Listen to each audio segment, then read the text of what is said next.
ما عنديش خلق اتكلم بصراحه. السلام عليكم. انا جبت الفازه دي في التخفيضات، مش هقول لكم كان سعرها كام عشان ما تقولوليش اتضحك عليكي وانت عبيطه. سعرها مكتوب تحت بس انا مش هوريه لكم. انا جبتها ليه بقى؟ عشان اعمل البتاعات دي او دي، يعني يا ده يا ده.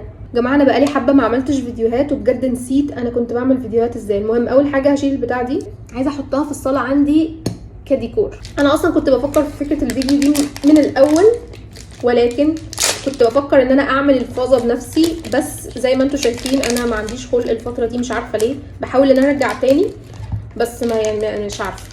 جماعه انا في حاجه مضايقاني قوي. انا دلوقتي بصور وانا مش شايفه نفسي، فانا متعوده ان انا بصور بالكاميرا وببقى شايفه وشي، فبقعد كده ابص شكلي يعني ما انا بصراحه مش عايزه الونها بينك، حاسه انا عايزه الونها اخضر فاتح. انا الايام دي حابه اللون الاخضر قوي، مش عارفه ليه.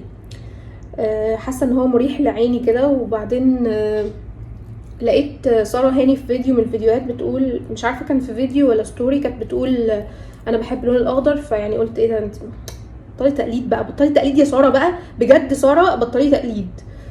لا بهزر يا جماعه، بحب ساره هاني قوي يا جماعه. انا والله حاسه ان انا نسيت انا كنت بعمل ايه. بصوا انتوا شايفين حاجه؟ شايفين حاسه كده كفايه ولا اعمل تاني ولا ايه؟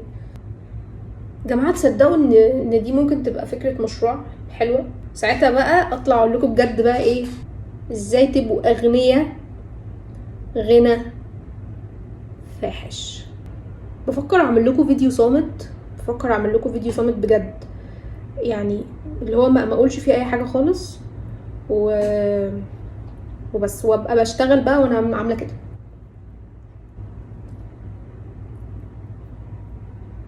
فانتوا تحسوا بالرعب وتروحوا عاملين لي بلوك. هل انا لو عملت فيديو صامت هعرف ان انا اصمت؟ حاسه ان الفراوله طلع لها قصه حسونه.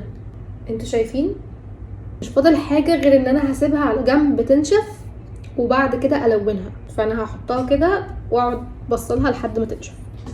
حاسه يعني ان انا ممكن اعمل لها الفروع بتاعه الشجره برضو تكون بارزه بدل ما ارسمها.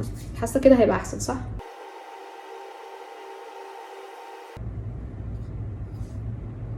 ايه رايكم؟ حاساها تطلع حلوه. اعمل ورق شجر،